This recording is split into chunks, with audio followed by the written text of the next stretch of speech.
Hi all, welcome to entertainment with Aadi. So നമ്മുടെ ഈ previous year zoology related question paper ഡിസ്കഷനിൽ dietitian grade 2 question പേപ്പറിൻ്റെ last സെക്ഷനാണിത്. Let's move to questions. Question number 54. Sugar appears in urine when blood sugar levels are options A less than 180 mg per dl, B greater than 180 mg per dl, C greater than 180 mg per ml, D less than 120 mg per dl. So here mg per dl means milligram per deciliter and mg per ml means milligram per milliliter. So ഇവിടെ correct answer വരുന്നത് option B ആണ്, greater than 180 mg per dl. That is blood sugar level 180 mg per dl-നേക്കാൾ കൂടുതലാവുന്ന സമയത്താണ് യൂറിനിൽ sugar appear ചെയ്യുന്നത്. Moving to next question 57. Biological oxygen demand test is used for measuring options A soil pollution, B air pollution, C noise pollution, D water pollution. വളരെ familiar ആയിട്ടുള്ള ഒരു question ആണ്. B O D test എന്ത് measure ചെയ്യാൻ വേണ്ടിയിട്ടാണ് use ചെയ്യുന്നതെന്നാണ് ചോദിച്ചിരിക്കുന്നത്. നമുക്കറിയാം water pollution check ചെയ്യാനുള്ള ഒരു ടെസ്റ്റാണ് BOD. എന്താണ് BOD, ബയോളജിക്കൽ ഓക്സിജൻ ഡിമാൻഡ് ടെസ്റ്റിനെ കൊണ്ട് എന്താണ് ഉദ്ദേശിക്കുന്നത്? നമുക്ക് നോക്കാം. BOD means amount of dissolved oxygen consumed by microbes during biological decomposition of organic matter under aerobic condition in a specific period. അതായത് എയറോബിക് കണ്ടീഷനിൽ ഓർഗാനിക് മാറ്ററിനെ ഡീകമ്പോസ് ചെയ്യാൻ വേണ്ടിയിട്ട് മൈക്രോബ്സ് കൺസ്യൂം ചെയ്യുന്ന ഡിസോൾവ്ഡ് ഓക്സിജൻ്റെ അളവിനെ അല്ലെങ്കിൽ അതിൻ്റെ എമൗണ്ടിനെയാണ് നമ്മൾ BOD എന്ന് പറയുന്നത്.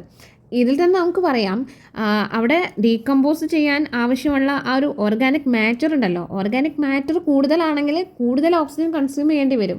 അപ്പം വാട്ടർ ബോഡീസിലൊക്കെ ഓർഗാനിക് മാറ്റർ കൂടുതലായിട്ട് വരിക എന്നുവെച്ചാൽ വാട്ടർ കൂടുതൽ പൊല്യൂട്ടഡ് ആകുമ്പം മൈക്രോബ്സിന് കൂടുതൽ ഓക്സിജൻ ആവശ്യമായിട്ട് വരികയാണ്. അപ്പോൾ ഇവർ അതിൽ ആ വാട്ടർ ബോഡിയിൽ ഡിസോൾവ്ഡ് ആയിട്ടുള്ള ഓക്സിജനെ കൂടുതലായിട്ട് യൂസ് ചെയ്തിട്ട് അവിടെയുള്ള ഓർഗാനിക് മാറ്ററിനെ ഡീകമ്പോസ് ചെയ്യുകയാണ്. അപ്പോൾ ഈ ഒരു കേസിൽ ആ വാട്ടർ ബോഡിയിലുള്ള മറ്റു ലിവിങ് ആയിട്ടുള്ള നമ്മുടെ പ്ലാന്റ്സ് ആയാലും ഫിഷസ് ആയാലും ഇവർക്കൊക്കെ അവിടെ ഒരു ഓക്സിജൻ ഡിമാൻഡ് വരികയാണ്, അവർക്ക് ഓക്സിജൻ കിട്ടാത്തൊരവസ്ഥ വരികയാണ്. അതുകൊണ്ട് തന്നെ ഈ BOD എന്ന് പറഞ്ഞാൽ ഒരു ഇൻഡിക്കേറ്ററാണ്, ഓർഗാനിക് പൊല്യൂഷൻ്റെ ഒരു ഇൻഡിക്കേറ്ററാണ്. ദാറ്റ് ഈസ് BOD കൂടുതലാണ്, അതായത് ബയോളജിക്കൽ ഓക്സിജൻ ഡിമാൻഡ് ഓക്സിജന് വേണ്ടിയിട്ടുള്ള ഡിമാൻഡ് അവിടെ കൂടുതലാണ് എങ്കിൽ നമുക്ക് പറയാം ആ വാട്ടർ മോർ പൊല്യൂട്ടഡ് ആണ്, അല്ലെങ്കിൽ ആ വാട്ടറിൻ്റെ ക്വാളിറ്റി വളരെ കുറവാണ്, പുവർ ക്വാളിറ്റി വാട്ടർ ആണെന്ന് പറയാം.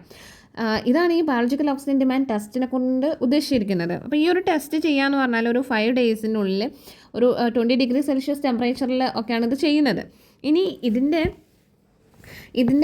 മറ്റ് യൂസസ്, അതായത് BODനെ കൊണ്ടുള്ള ചില യൂസസ് എന്ന് പറഞ്ഞാൽ നേരത്തെ പറഞ്ഞ പോലെ തന്നെ ഓർഗാനിക് പൊല്യൂഷൻ്റെ ഒരു ഇൻഡിക്കേറ്ററാണ്. പിന്നെ വേസ്റ്റ് വാട്ടർ ട്രീറ്റ്മെൻറ്റിൽ ഇത് യൂസ് ചെയ്യുന്നുണ്ട്. അതുപോലെ തന്നെ വാട്ടർ റിസോഴ്സ് മാനേജ്മെൻറ്റിലൊക്കെ ഈ BODക്ക് വളരെ വലിയ പ്രാധാന്യമാണുള്ളത്. പിന്നെ ഇതിൻ്റെ ഒരു പോയിന്റ് പറയാനുള്ളത്, ഇത് മെഷർ ചെയ്യുന്നത് mg per ലിറ്ററിലാണ്, അല്ലെങ്കിൽ ppm പാർട്സ് പെർ മില്യണിലും ഇത് മെഷർ ചെയ്യാറുണ്ട്. മറ്റൊരു കാര്യം, ഈ BOD ടെസ്റ്റ് ഇത് വിംഗ്ലർ മെത്തേഡ് യൂസ് ചെയ്തിട്ടാണ് ചെയ്യുന്നത്. വിംഗ്ലർ മെത്തേഡ്. അത്രയാണ് BODൻ്റെ ഭാഗത്തു നിന്നുള്ളത്. നമുക്കിനി നെക്സ്റ്റ് ക്വസ്റ്റ്യനിലേക്ക് പോകാം. Question number 58. Minamata disease is pollution related disease resulting from options A mercury toxicity, B lead toxicity, C arsenic toxicity, D zinc toxicity. That is Minamata disease എന്തുമായിട്ടുള്ള പൊല്യൂഷനുമായിട്ട് relate ചെയ്തിരിക്കുന്നു എന്നാണ് ചോദിച്ചിരിക്കുന്നത്. Mercury, lead, arsenic, zinc. വളരെ familiar ആയിട്ടുള്ള ഒരു question ആണ്, ഒത്തിരി ചോദിച്ചു കണ്ടിട്ടുള്ള ഒരു ക്വസ്റ്റ്യൻ ആണ്. മിനമാത ഡിസീസ് ഏത് ഹെവി മെറ്റൽ പൊല്യൂഷനുമായിട്ട് ബന്ധപ്പെട്ടിട്ടുള്ളതാണെന്നാണ് ചോദിച്ചിരിക്കുന്നത്. ദാറ്റ് ഈസ് നമുക്ക് എല്ലാവർക്കും അറിയാം, മെർക്കുറിയാണ്. മെർക്കുറി ടോക്സിറ്റി ആയിട്ട് ബന്ധപ്പെട്ടിരിക്കുന്ന മറ്റൊരു അസുഖമാണ് acrodynia, that is pink disease. Also potentially this mercury toxicity may leads to Parkinson's disease. Next question 59. Aflatoxin is produced by the fungus. Options A Candida albicans, B Penicillium niger, C Aspergillus niger, D Aspergillus flavus. That is aflatoxin produce ചെയ്യുന്ന fungus ഏതാണെന്നാണ് ചോദിച്ചിരിക്കുന്നത്. Options വരുന്നത് Candida albicans, Penicillium niger, Aspergillus niger, Aspergillus flavus. Candida albicans ഒരു type fungus ആണ്. ഇത് നമ്മളുടെ ശരീരത്തിൽ സാധാരണ കാണപ്പെടുന്ന ഒരു ഫംഗസ് ആണ്. പക്ഷേ ഇത് ഈ ഫംഗസിൻ്റെയും നമ്മുടെ ശരീരത്തിലുള്ള ബാക്ടീരിയേൻ്റെയും ആ ഒരു ടോണ് അതിന് ഒരു ബാലൻസിൽ പോവാണ്. ആ ഒരു ടോണ് നഷ്ടപ്പെടുന്ന സമയത്താണ് ഈ കാൻഡിഡ ഡിസീസ് കോസിംഗ് ആയിട്ട് മാറുന്നത്. കാൻഡിഡിയാസിസ് എന്ന് പറഞ്ഞ ഒരു ഡിസീസ് കോസ് ചെയ്യുന്നത് ആ ഒരു കേസിലാണ്. സോ കാൻഡിഡ ആൽബിക്കൻസ് അല്ല അഫ്ലാടോക്സിൻ പ്രൊഡ്യൂസ് ചെയ്യുന്നത്. Next penicillium niger. It's not a recognised species. So option B നമുക്കിവിടെ ഒഴിവാക്കാം. Then option C aspergillus niger. This is a black mould and it can produce various acids and enzymes. Next aspergillus flavus ആണ്. ആ ഒരു പേരിൽ തന്നെയുണ്ട് aspergillus flavus. ഇതാണ് aflatoxin produce ചെയ്യാൻ വേണ്ടിയിട്ട് യൂസ് ചെയ്യുന്ന ഫംഗസ്. സോ നമ്മുടെ ആൻസർ വരുന്നത് ഓപ്ഷൻ ഡി ആണ്, aspergillus flavus. Now let's go to the next question. Question 60. The disease gout is caused by the accumulation of options A. Calcium, B. Uric acid, C. Blood plasma, D. Synovial fluid. എന്തിൻ്റെ അക്യുമുലേഷനാണ് gout എന്ന ഡിസീസിന് കാരണമാകുന്നതെന്നാണ് ചോദിച്ചിരിക്കുന്നത്. Calcium, uric acid, blood plasma, synovial fluid ഇതൊക്കെയാണ് ഓപ്ഷനിൽ വരുന്നത്. So ഇവിടെ correct answer വരുന്നത് uric ആസിഡാണ്. Gout എന്ന് പറഞ്ഞാൽ ഇതൊരു ടൈപ്പ് ആർത്രൈറ്റിസ് ആണ്. നമ്മുടെ ബ്ലഡ് സ്ട്രീമിൽ യൂറിക് ആസിഡിൻ്റെ അളവ് കൂടുതലായിട്ട് ഉണ്ടാകുന്ന ഒരു കേസിലാണ് ഇത് ഉണ്ടാകുന്നത്. അപ്പം ഇത് നമ്മുടെ ജോയിൻറ്റ്സിലെ ഇൻഫ്ലമേഷൻ കോസ് ചെയ്യുകയാണ് ചെയ്യുന്നത്. ഈ ഡൗൺ സിൻഡ്രോം ഉള്ള ആളുകളുടെ കേസിൽ ഈ യൂറിക് ആസിഡ് ലെവൽ കുറച്ച് കൂടുതലായിട്ട് കാണാറുണ്ട് കേട്ടോ. അതിൽ കാൽഷ്യം അക്യുമുലേറ്റ് ചെയ്യുന്നതിന് നമ്മൾ ഹൈപ്പർ കാൽസീമിയ എന്നാണ് പറയാറ്. ബ്ലഡിലെ കാൽഷ്യം അക്യുമുലേഷനാണ് ഹൈപ്പർ കാൽസീമിയ. സോ ഈ ഒരു പോർഷനിൽ എത്ര കാര്യം പറയാനുള്ളൂ. ഇനി നമുക്ക് നെക്സ്റ്റ് ക്വസ്റ്റ്യനിലേക്ക് പോവാം. Question number 61. The recommended iodine intake for adults in the diet through food and fortified salt is, that is, the recommended iodine intake for adults in the diet through food and fortified salt is options A. 150 microgram per day, B. 250 microgram per day, C. 100 microgram per day, D. 120 microgram per day. അതായത് ഒരു adult fortified സാൾട്ടിലൂടെയും അതുപോലെ ഫുഡിലൂടെയും അവരുടെ ഡയറ്റിൽ ഉൾപ്പെടുത്തേണ്ട അയഡിൻ്റെ അളവ് per day എത്രയാണെന്നാണ് ചോദിച്ചിരിക്കുന്നത്. ഇതിൽ answer വരുന്നത് ഓപ്ഷൻ എ ആണ്, 150 മൈക്രോഗ്രാം പെർ ഡേ ആണ്. അതായത് ഒരു അഡൽട്ട് 150 മൈക്രോഗ്രാം അയഡിനെ പെർ ഡേ അവരുടെ ഡയറ്റിൽ ഉൾപ്പെടുത്തേണ്ടതായിട്ടുണ്ട്. Next question 64. Major protein present in milk. Options A gluten, B casein, C lecithin, D avidin. വളരെ അറിയുന്ന ഒരു ക്വസ്റ്റ്യൻ ആണ്. ആൻസർ വരുന്നത് ഓപ്ഷൻ ബി ആണ്, കെസിൻ ആണ്. കെസിൻ ആണ് മിൽക്ക് പ്രോട്ടീൻ എന്ന് നമുക്ക് നന്നായിട്ട് അറിയുന്ന ആൻസർ ആണ് അല്ലേ. സോ നെക്സ്റ്റ് ക്വസ്റ്റ്യനിലേക്ക് പോകാം. Question number 65. Recommended visible fat intake for an adult sedentary woman is options A. 20 gram per day, B. 25 gram per day, C. 40 gram per day, D. 30 gram per day. ഇത് ഡയറ്റീഷ്യൻ്റെ question പേപ്പറിൽ നിന്ന് ചോദിച്ച questions ആയതുകൊണ്ടാണ് ഇതിൽ കൂടുതലായിട്ടും ഫുഡിനെ കുറിച്ചും അതിലുള്ള കണ്ടൻറ്റിനെ കുറിച്ചും ചോദിക്കുന്നത്. ജസ്റ്റ് നമുക്ക് നോക്കാം. സോളജി റിലേറ്റഡ് ആണല്ലോ എന്ന് വിചാരിച്ചെടുത്ത കുറച്ച് ക്വസ്റ്റ്യൻസ് ആണ് കേട്ടോ. അപ്പോൾ ഇതിൽ നമ്മൾ ആൻസർ ആയിട്ട് വരുന്നത് ഓപ്ഷൻ എ ആണ്, 20 gram per day ആണ് ഒരു സെഡൻറ്ററി വുമൻ്റെ ഫാറ്റ് ഇൻടേക്ക് ആയിട്ട് വരുന്നത്. Next question 67. Muscle wasting is a symptom of options A overweight, B marasmus, C kwashiorkor, D anaemia. Muscle wastage ഏത് അസുഖത്തിൻ്റെ സിംറ്റം ആണെന്നാണ് ചോദിച്ചിരിക്കുന്നത്. Overweight, marasmus, kwashiorkor, anaemia. Muscle wasting എന്ന് പറഞ്ഞാൽ muscles ശോഷിച്ച് പോകാമെന്നാണ്. So option A overweight ആണ്.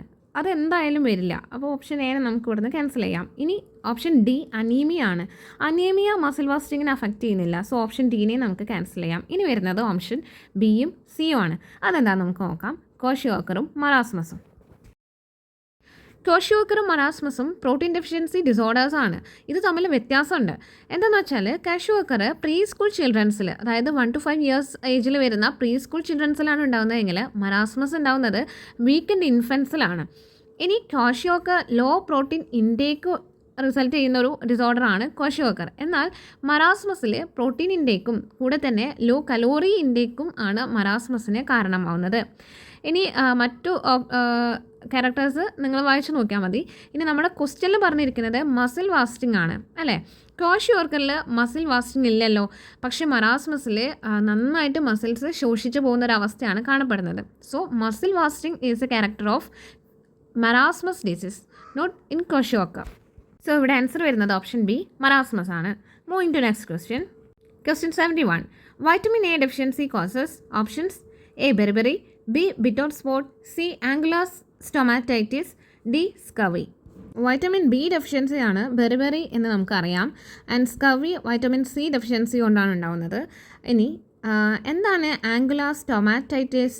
It is also called angular cheilitis. ഇതെന്ന് പറഞ്ഞാൽ ലിപ്പിലൊക്കെ അൾസർ ഉണ്ടാവുക, ലിപ്പ് ക്രാക്ക് ആവുക, ലിപ്പ് കോർണേഴ്സൊക്കെ ക്രാക്ക് ആവുന്ന ആ ഒരു കണ്ടീഷനാണ് ആംഗുലാർ കിലൈറ്റിസ് എന്ന് പറയുന്നത്. സോ അതും വൈറ്റമിൻ എ ഡെഫിഷ്യൻസി കൊണ്ടല്ല ഉണ്ടാവുന്നത്. ഇറിറ്റേഷനും ഇൻഫെക്ഷൻസ്, ഡെൻ്റൽ പ്രോബ്ലംസ് ഇങ്ങനെയൊക്കെ ഉണ്ടാകുന്ന കേസിലാണ് ആംഗുലാർ സ്റ്റൊമാറ്റൈറ്റിസ് ഉണ്ടാകുന്നത്. സോ ഹിയർ നമ്മുടെ ആൻസർ വരുന്നത് ഓപ്ഷൻ ബി ആണ്, ബിറ്റോട്ട് സ്പോട്ട്. ബിറ്റോട്ട് സ്പോട്ട് എന്ന് പറഞ്ഞാൽ കണ്ണിലെ കൺജങ്ക്ടൈവയിൽ ഒരു ഡിസ്റ്റിങ്ക്റ്റ് വൈറ്റ് പാച്ചസ് അപ്പിയർ ചെയ്യുകയാണ്. അപ്പം ഇത് വൈറ്റമിൻ എയുടെ ഡെഫിഷ്യൻസിനെ കാണിക്കുന്ന ഒരു highly suggestive of vitamin A ഡെഫിഷ്യൻസിയാണ് ബിറ്റോട്ട് സ്പോട്ട്. സോ നമ്മുടെ ആൻസർ ഓപ്ഷൻ ബി ആണ്. Going to next question. Question 82. UNICEF was created by options A. United Nations Security Council, B. United Nations Development Council, C. United Nations General Assembly, D. United Nations Development Group. ഏത് ഓർഗനൈസേഷനാണ് UNICEF create ചെയ്തിരിക്കുന്നത് എന്നാണ് question. അപ്പോൾ എന്താണ് UNICEF എന്ന് നമുക്കാദ്യം നോക്കാം. യൂണിസെഫിൻ്റെ full form വന്നിരിക്കുന്നത് the United Nations Children's Fund. UNICEF എന്ന് പറഞ്ഞാൽ the United Nations Children's Fund ആണ്. ഇത് UN ഒരു പ്രോഗ്രാമാണ്. Headquarters in New York city. So ഇതിൻ്റെ ഹെഡ് ക്വാർട്ടേഴ്സ് വന്നിരിക്കുന്നത് ന്യൂയോർക്ക് സിറ്റിയിലാണ്. It provides humanitarian and developmental assistance to children and mothers in developing countries. അപ്പോൾ ഡെവലപ്പിംഗ് കൺട്രീസിലെ ചിൽഡ്രനും മദേഴ്സിനുമുള്ള developmental assistance, humanitarian and developmental assistance provide ചെയ്യുക എന്നതാണ് യൂണിസെഫിൻ്റെ ഫംഗ്ഷനായിട്ട് വരുന്നത്. It was created by United Nations General Assembly. അപ്പോൾ ഇതിൻ്റെ ക്രിയേറ്റ് ചെയ്തിരിക്കുന്നത് യുണൈറ്റഡ് നാഷൻസ് ജനറൽ അസംബ്ലി ആണ്. On 11th December 1946 December 11th നമ്മുടെ യൂണിസെഫ് ക്രിയേറ്റ് ചെയ്തിട്ടുള്ളത്. Created by United Nations General Assembly. So ഇവിടെ നമ്മുടെ ആൻസർ വരുന്നത് ഓപ്ഷൻ സി ആണ്. യുണൈറ്റഡ് നാഷൻസ് ജനറൽ അസംബ്ലി ആണ് യൂണിസെഫ് ക്രിയേറ്റ് ചെയ്തിരിക്കുന്നത്.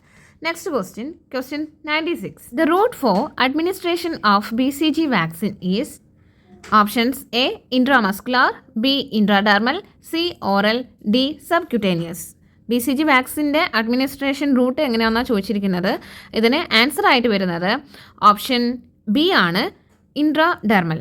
ഇത്രയും ക്വസ്റ്റ്യൻസ് ആണ് ഈ ഒരു ക്വസ്റ്റ്യൻ പേപ്പറിൽ സുവോളജി പാർട്ടിൽ ചോദിച്ചിട്ടുള്ളത്.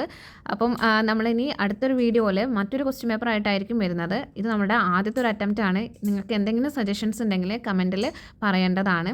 ഇനി ഇതിൻ്റെ PDF നോട്ട്സ് ആവശ്യമുണ്ടെങ്കിൽ എഡ്യൂറ്റെയിൻമെൻറ്റ് വിത്ത് ആദി എന്ന ടെലഗ്രാം ചാനലിൽ ഇതിൻ്റെ PDF നോട്ട് അവൈലബിൾ ആണ്. Okay, thank you for listening.